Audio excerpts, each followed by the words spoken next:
Hey everyone, it's your boy Kyle. Welcome back to my channel. I hope you're having a fantastic day and I'm just sending you positive vibes your way. In today's video, I'm going to talk about the two biggest law of attraction blocks and how to remove them. Just before we get started with this video, make sure you subscribe to the channel, hit the notification bell button, and follow me on my social media, so Facebook, Instagram, and Twitter. And also, just a little disclaimer that I am talking about law of attraction based on my personal experience and how these tips helped me, my family, my coworkers, my friends, and I just know that everyone has a different way of going about law of attraction, and I just hope this video brings you some clarity, and I just hope my tips work out for you, because my goal for the channel is to obviously make you happy, make you smile, and brighten up your day, but also I want to give out really good tips that you can use and apply very quickly to your life so you can, have this awesome, happy life. And so I'm just honestly so happy you're here. And without further ado, let's get right into this video. So the first law of attraction roadblock is about the stories we tell ourselves and the definitions we place upon ourselves. So this so I kind of bundled the stories and definitions together. I technically could have went and made the title 3 biggest law of attraction blocks, but I kind of felt like with definitions and stories we place upon ourselves, they're very interchangeable, and they kind of go hand in hand to kind of create the reality that you are living under. Everyone has a story that they're telling themselves, but most of the time the story that they're telling themselves tends to be negative, or it tends to be like they're living in the past experience, and then when they're living in the past, they're perpetuating that in the future moment as well as in the now. And with having a story and definitions, you're actually placing a lot of beliefs, and usually the beliefs are negative. In my last video, I was talking about letting go of negative beliefs, and go check that out as well. I have some really cool information, but all the topics I'll be talking about, they're very interchangeable, so I will also be kind of addressing letting go of negative beliefs. So here's a question for you. What type of, or what kind of story are you telling yourself? Are you telling yourself a story of you being a victim growing up, and now when you're a victim growing up, you're still a victim now? Are you telling yourself a story that bad things happen to me all the time, and you're always in a rut and you can't get yourself out? And just think about the story for a second, and when you think about the story and you're now aware of the story you're telling yourself, because a lot of times when we tell ourselves a story and have definitions placed upon ourselves, we do it very unconsciously and without really knowing exactly. Like, we know that we're telling the story, but we're not exactly fully aware that we're telling the story. And then when we tell us the story that's usually negative or something that's in the past, we are placing these unnecessary roadblocks, and that's why we can't manifest our desires.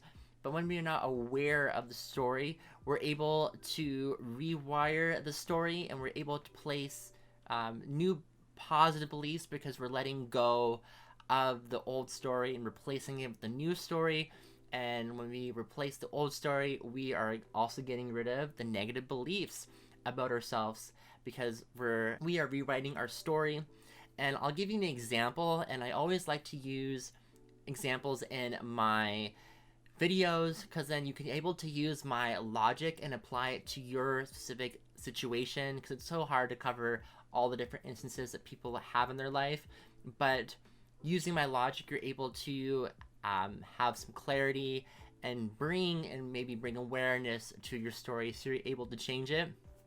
In this story, I'm not going to delve too deep into it, but it's based on my childhood. And when I was younger in public school, my brain wasn't as developed as everyone else in the class, and they placed me in this like extra learning group and with a separate teacher and all this stuff. But I felt like the school system was like against me and just telling me that I am not smart, I'm not intelligent, I'm not gonna go to a normal high school, I'm not gonna even think about going to university. And this is when I was in grade 4. Since I was so young and these adults are telling me that I'm not smart, I'm not good enough, I'm not intelligent, I'm now creating this false story about me. But the thing is that I was such a smart cookie because I was thinking to myself, I am not letting these people dictate how I'm gonna live my life. And before I got to that moment, I was like feeling really sad all the time because every time I went to school Monday to Friday, it was just so hell for me because like I was just being told I'm not good enough all the time. And when you're that young, like it's so hard. You're always going to internalize that because you're looking up to the adults all the time. So I was formulating this story, and then I kind of just reached the point of like, I'm not letting, you know, these teachers dictate that I'm not smart enough, I'm not good enough, because I have a fraternal twin brother and an older brother, so I want to be on the same level as both my brothers. I want to be equal as them. So I did have this awareness that was basically saying, I'm like not gonna put up with this. I am smart, I am intelligent, I'm gonna do everything I can to, you know, change the narrative I have about me with these teachers. But it was more just like the narrative of the teachers never, you know, it never changed because they were stuck in their ways. But I changed the narrative for myself, which, you know, having that awareness, I was able to change the story about myself, and I didn't let my past or and even going forward of my life, I'm like, I'm not living like this. I am smart, I'm capable, and I'm powerful.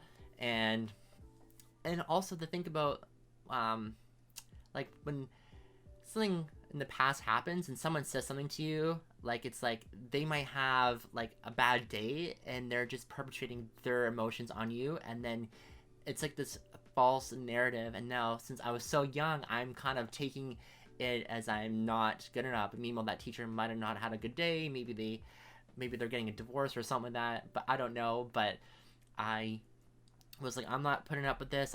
I had the awareness of like, I'm changing my story right now. I'm so sick and tired of you know, thinking that I'm not smart or intelligent when I know deep down I am. And this just kind of led me to understand how my thoughts correlate with my experience, and it kind of helped me to be more into myself. And like when you meet me or say in the future, or I know that like my real life friends or coworkers would say Kyle's such a positive person or has such a positive outlook, it's because I went through that adversity of going through the motions of like kind of being on autopilot when I was so, I mean, obviously when you're young, you're not thinking about all that stuff, but when you are faced up with adversity, you were like, and you stand up for yourself, you're able to push forward, and then you will, and then you'll change your thoughts, and because now you're aware of what's going on. And that was just super important to me. So it's like, if I was to keep living in the past of like, I'm not smart, I'm not intelligent, based on what happened to me in grade 4, I can assess this story and be like, this no longer applies to me. And when this no longer applies to me, it no longer serves me. And you're able to let it go, and all the negative beliefs about yourself that are entangled and attach that story, and now you're able to rewire a new story about yourself, which means I am smart, I am going to university, I am going to take action, and I viewed myself in a better way, and just decided I'm not going to let anyone else take control of my thoughts and the story that they're perpetrating on me when it was completely false. So your story is based on your surroundings and your experiences. But the awesome thing is like I said, you can change the story by letting go.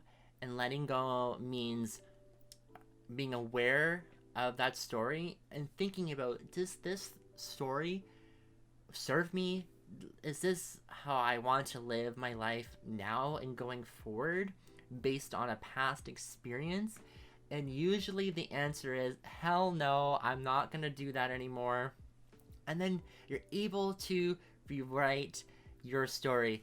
I think there's a Bob Proctor quote, and it's like he's talking about a book. I'm very paraphrasing, so I'm sorry if any Bob Proctor fans are out there and I'm gonna mess it up, but he was talking about a book, and he was saying that say you're on page 34, if you turn to the next page, you would think it's page 35, but it doesn't have to be page 35. It can be page 4, it can be page 1, it can be page 100. It doesn't have to follow the next page. And so I know I kind of a little butchered it, sorry about that, but hopefully you get the point that you can always change your story, and I think that's awesome. And then going back to the definitions. So definitions are, like I was saying, they are very entangled, and also they're very interconnected with your story, because the story you tell yourself, you're also placing definitions on yourself, or labels, and those definitions and labels also place limits on yourself, because you're defining that particular experience or moment. And usually when it comes to attraction and you're hit with maybe something, a negative obstacle, you're going to instantly define it as, or label it as, a block, and that's gonna and then you're gonna feel negative about it. But if you change your thought to saying, oh, I'm going to let this block into my experience, or change how you approach the block by saying, maybe I'm gonna learn something from this, maybe the universe is telling me something that I may have to learn this particular thing and get over this hump or obstacle to be a better person, or be better in the subject you are learning in, or whatever it may be, a life lesson, relationship, it can be anything. But there's always, if you treat it as letting that block as something you can learn from, it changes everything. And I also believe that definitions and the labels we use, you have to be very careful with that, because words have energy and meaning towards it.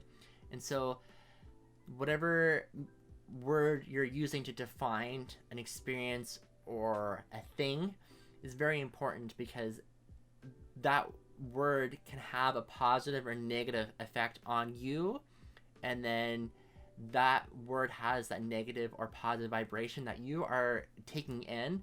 And then once you take it in, it can go either way, of lowering your vibrational state, and when you lowers your vibrational state, then you're going to create a negative story around it, and now you're going to have negative beliefs about that experience or thing you're going through.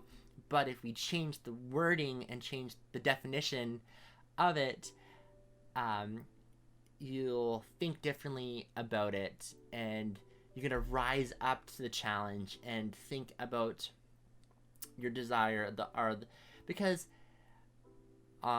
usually the things that we want and desire, it does take a lot of work to obtain it, and it has a lot of roadblocks in between. It's very natural. And so to accept those roadblocks and push through them and change the perspective about it, you're going to feel so good. And then when you tackle that roadblock, you're going to feel so good. You're going to feel like, hell yeah, I just did that. You're going to feel so empowered. You're actually going to raise your vibration. And just the changing of the word is insane. And so yeah, go back to your story that you may be telling yourself, and think about, and like really be aware of what your story is and the definitions you place on it. It's very natural for us to place definitions and have meaning for everything we want to do. And when we have meaning, it's what an experience or thing is, or meaning about a person. That's how we connect with experiences. So think back to a story that you're telling yourself, and maybe you're feeling low vibrational right now, and you're looking to remove those roadblocks, or maybe you're just feeling slightly down. Think about the story you're telling yourself and the definitions you're placing on yourself, and then think about it, and then say, this does no longer serve me, and let it go. and you're going to feel so good on it. Because if you think about it, if you tell yourself that this is hard, it's going to be hard. If you tell yourself this is going to be easy, it's going to be easy. And it's a little bit of a psychology, I guess you can say, about the meaning of words and the energy, but trust me on this. So the second law of attraction block is expectation and the outcome. So when we develop an expectation or outcome for our desire, we actually are creating resistant energy on our desire. And the easy example is, I want more money. But when we say that statement, we also are feeling lack of money. And how you would manifest more money is you would be grateful for the current amount of money you have in your bank account, and then the universe would serve you up opportunities to obtain more money. But when we try to place a blueprint on our desire, and we want it to happen this particular way, but then the universe is deviating from your blueprint, you will be causing yourself resistance, because you're thinking, that's not how it's supposed to come to me. It's supposed to come this way. But then the universe is like, no, it's supposed to come this way. And so the universe always delivers you your desire in the least way you would expect it to. And so in saying that, though it's really hard, you have to trust the universe and trust the way it's going to be delivered to you. I feel like people place expectations on their desires because they're not trusting the universe, and because they just want it so badly and they'll do anything to get it. But when they are doing and feeling like the want, they're actually creating a lot of resistance energy. And so when you do that, the universe is just sitting back and it's like, I'm just gonna wait until you let go of this plan, this blueprint for your desire. And when you let go of that blueprint, you will feel a lot better, and the universe will start giving you physical evidence of your desire, because you're still taking action on your desire when you're just letting go of the expectations and how the desire is going to be. It's just not going to come, your desire is just not going to come in the way that you expect it to be, which is pretty cool, because you'll be happier with the way the universe is going to present it to you than the blueprint that you have about your desire. So you must trust the universe and trust the process. Anytime you feel like you are starting to have a little bit of an expectation, change your thought about it and try to integrate this obstacle into your experience, into your journey, and you'll find that your expectation will just dissolve over time, and it is pretty awesome. So in summary, the two big law of attraction blocks that you'll be having is the stories you tell yourself and the definitions that are in your story, and having expectations and outcomes on your desire. When we change and rewire our story, we're able to remove the negative beliefs about ourselves. We are inputting positive beliefs about ourselves, and we're pushing forward with our desire and telling ourselves great things about ourselves. And we're going to also remove the expectation and the outcomes of our desires, because when we have expectation and outcomes, we are limiting ourselves. We are placing, we have this blueprint and how this desire is supposed to come to us, but the universe is going to deliver it in an unexpected way, and the way that the universe is going to deliver to you is going to be better than your blueprint, and you're going to be so much happier for it. And yeah, those are just my two ways and how you can remove them. I really hope that you got some clarity or some useful tips on how to remove those blocks, and so you're able to overcome them and you're able to be successful and happy, and you're able to attract your desires so much more quickly. Thank you everyone for watching this video. I sincerely appreciate it. I hope you have a wonderful day, and I'll just see everyone in the next video. Make sure you also comment on any if this tip really worked for you, or if you have any ideas of other law of attraction videos you want me to cover. I'll look forward to hearing from you, and I hope you have a wonderful day. Stay positive, love and hate no one. Peace out, bye.